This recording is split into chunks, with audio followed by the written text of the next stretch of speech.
Hello and welcome to Elecspo, and a lot of people aren't happy with Gareth Southgate. The England manager is public enemy number one right now after the Three Lions failed to beat Scotland on Friday night. Not only that, but they were pretty pitiful to be honest with you. We saw a directionless attack fail to cut apart the Scots, while Jadon Sancho missed out completely for the second game in a row. We saw a cameo from Jack Grealish, which was nice, but a lot of questions are being asked about the England manager after 2 games of England's Euro 2020 journey. But what would happen if England had a better manager? Well, using Football Manager 2021, that's exactly what I'm going to do. I'm going to simulate Euro 2020 once again, but this time it's Pep Guardiola managing the Three Lions. He's one of the best in the world, and if anyone can get a tune out of this exciting England team, then surely it's him. So let's do it. My name's James, you're watching Elecspo, and this is what would happen if Pep Guardiola managed England at Euro 2020. Let's go. Right, here we are at the start of the simulation, the 11th of June 2021, the day of Euro 2020 beginning. We'll have a little look at the Premier League table because obviously Guardiola is still the Manchester City manager, but he's just finished third in the Premier League. But all will be well in the world if Guardiola can guide England to Euro 2020 glory. There he is, the England manager, Captain Harry Kane, Vice Captain Jordan Henderson. We'll have a look at his little squad. Well, his 26-man squad rather, before we dive into the tournament. Obviously, he's got a 26-man squad, just like in reality, but there are quite a few changes. Guardiola's got 9 different players to the ones that Gareth Southgate's got the tournament. Obviously, we'll not include Dean Henderson, because Dean Henderson was in the original squad, but he's since been replaced by Aaron Ramsdale. But on top of that, there are 9 different players. The players that aren't involved in Pep Guardiola's squad are Sam Johnston, Tyrone Mings, Connor Cody, Ben White, Reece James, Kieran Trippier, Jude Bellingham, Luke Shaw, and surprisingly of all, Phil Foden. You'd have thought Phil Foden could have been the first name on the team sheet, but even Phil Foden doesn't get in Pep Guardiola's England squad. The 9 players who are in place of those men are Joe Gomez, who's somehow fit for the tournament, Axel Tuanzebe, which is a very, very strange selection, James Ward-Prowse, Eric Dyer, Danny Ings, Dele Alli, Callum Wilson, Nick Pope and Trent Alexander-Arnold. Obviously Trent would have been in, but he was replaced by Ben White because he got injured. But that is Gareth Southgate's 26-man squad for the Euros. They'll be kicking off against Croatia on Sunday the 13th of June. Obviously they've got the Czech Republic and Scotland in the group. The fixtures aren't the right way around, but that's fine. But what we are going to do, we are going to simulate until the end of the group stage and see how Pep Guardiola's men get on in the first few weeks of Euro 2020. Okay, here we are the 25th of June 2021 and the group stages are over and England have made it through, but only just. 1 win, 2 draws was somehow enough for England to finish in top spot. They kicked off the tournament with a win over Croatia, winning 2-0, which was more comfortable than in reality. Raheem Sterling still getting himself a goal. Then in the second game, England were held to a draw by the Czech Republic. Patrick Schick put the Czechs in front. Then Jordan Henderson with his first England goal drew them level. So after 2 games, England are pretty level. 4 points out of 2 games. And going into the final game, yet again, England could only draw with Scotland, but at least this game was more dramatic than the one in reality. In reality, the 0-0 draw was absolutely dull as dishwater. I wish I hadn't even bothered going out for it.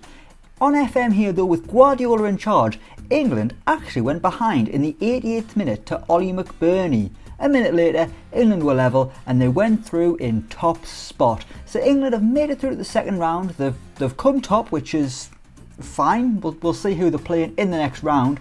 But so far, so good for Pep Guardiola and England. Let's have a look at the schedule. Let's see what kind of team he picked for the first game. I mean, there's a couple of big surprises already. Pep Guardiola went with Dean Henderson as his number 1 and a centre-back pairing of Joe Gomez and Axel Tuanzebe. I still can't get over the selection of Axel Tuanzebe. Now he's actually a starter for Guardiola. Another odd one there, Eric Dyer sitting in front of the defence. And then the front 3, Raheem Sterling, Jadon Sancho and Marcus Rashford. Well, on the Czech game, there was a few changes. Well, there was 2 changes. Harry Kane was up front. No, there was only 1 change, sorry. Harry Kane came in for Jadon Sancho, who was poor against Croatia seemingly, only a 6.2. Pushed Rashford out wide. And England could only get a draw. For the Scotland game, a few more changes. Kyle Walker came in at right back. I've done it again, there was only 1 change. So Pep Guardiola hasn't really used too many players going into the second round, but they have a second round date at Wembley where they will be playing Wales. Big issue though is Joe Gomez is out injured. I think if Joe Gomez was actually fit in reality, he probably would be a starter for England. Centre back is our problem position really. Maybe he's alongside centre midfield with Jordan Henderson's lack of fitness. But Joe Gomez is certainly a miss. But after 3 games, Guardiola has taken England through to the second round. But it's been far from convincing, just 1 win and 2 draws. But will England make it through to the quarter-finals? Let's find out. Okay, here we are, the 30th of June 2021, and England have done it, but my word, only just. Pep Guardiola has got England hearts flapping.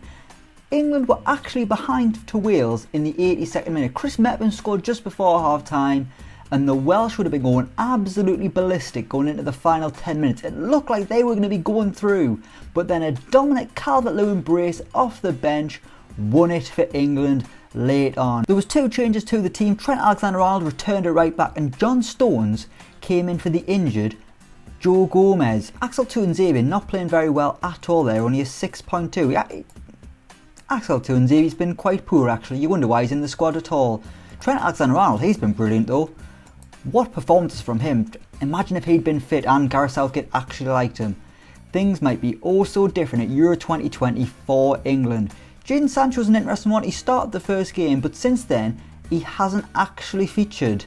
Jack Grealish, he's barely featured. He's came off the bench in every game, but he's played so little he hasn't even been able to get himself an average rating. But England are into the quarter-finals, and that is where they will be playing the World Cup holders France. Let's have a look at the quarter-final lineup. Turkey versus Holland, Portugal versus Italy, France versus England, and Spain versus Germany. If you swap Turkey out, that is an elite level Final 4. England, the only home nation left. Scotland were binned out in the second round. Wales obviously knocked out by the 3 Lions as well. But things are going okay for Pep Guardiola. But only just, to be honest with you, it's only been the Croatia game that looks to have been comfortable. Draws against average teams, crept past Wales in the second round, and now they're coming up against France in the quarter-final. This could be where it all goes wrong. But there's only one way to find out. Let's simulate a few more days into the future. Okay, here we are, the 4th of July 2021. The quarter-finals are complete, and my oh my, Pep Guardiola has done it. England are into the Final 4, and they have beaten France 2-0 in Germany. A Marcus Rashford brace has put England on the brink of Euro 2020 glory. There was a couple of sizable changes actually to the team that limped past Wales. Ben Chilwell was dropped. Left back was actually Bukayo Saka, which is quite strange. Declan Rice, he went into the back 4 replacing Axel Tuanzebe, not a moment too soon. Jordan Henderson slightly deeper playing in front of the defence, allowing Jack Grealish to come into the midfield in place of Eric Dyer. And those are the 11 men that have taken England into a Euro 2020 semi-final. Harry Kane, yet again, he still hasn't scored a single goal at this tournament. But that midfield 3 of Henderson, Grealish and Mount look to have really done the business. And a Marcus Rashford brace has put England into the semi-finals, where they'll be playing Spain at Wembley, a home crowd behind them. England have got a great chance of making the finals here, and if they make it to the final, they'll be playing one of Holland or Italy. The holders Portugal are out. France are out, the world champions. It is all to play for in the Final 4, and Pep Guardiola and England have got a great chance. They've equalled what Southgate done at the World Cup by making it to the semi-finals. They've beaten better teams. Well, I mean, they beat the French. That's, you know, they are the world champions. You can't beat better than that. But can they make it past Spain in the semi-finals? Will Jack Grealish keep his place? Obviously a player a lot of fans want to see play under Gareth Southgate. They haven't had the wish so far. But what will happen in the semi-final against Spain? Let's find out. Okay, here we are, the 8th of July 2021, and the European Championship dream is over for England, and it ended on penalties. They drew 2-2 with Spain in normal time. They went 1-0 up through John Stones. Then Mikel Oyarzabal scored twice to put Spain 2-1 up. And then Jadon Sancho back in the team off the bench, scoring in the 86th minute to take it to extra time, and it was in penalties where England lost 3-1. Harry Kane missed, John Stones missed, and then a penalty expert in James Ward-Prowse missed as well to send Spain through to the final. I mean, what an appalling tournament it's been for Harry Kane. Hasn't scored a single game all tournament, and then he's missed in the penalty shootout in a semi-final. Let's have a little look at the team from the semi-final. Kyle Walker came in for Trent Alexander-Arnold. He'd struggled in the quarters against France, but still he'd been wonderful the whole tournament. Eric Dyer into centre-back, Ben Chilwell back in at left-back. Declan Rice played higher up the pitch in centre midfield instead of Jack Grealish. Jack Grealish didn't even feature. That's an interesting one. Harry Maguire, actually, he's not really featured at all. You wonder why. We've been playing Tuanzebe, we've been playing Declan Rice as centre-back, we've been playing Eric Dyer at centre-back, all of this, yet we've had Harry Maguire just sitting there twiddling his thumbs, wondering why his head is so massive. But with Pep Guardiola in charge, England only made it, I say only, England made it to the semi-final. I don't think Gareth Southgate's going to be able to do that in reality. To be perfectly honest with you, I think we'll be lucky to make it past the second round. I can't really see that happening with the way the draw's probably going to go.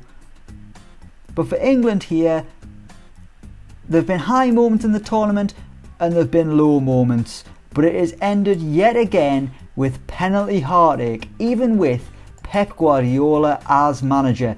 Even Pep Guardiola couldn't bring football home for England. We will leave it there. Thank you so much for watching. Let me know what you think down in the comments below. As always, don't forget to like, share and subscribe to Elecspo. And until next time, we will see you around.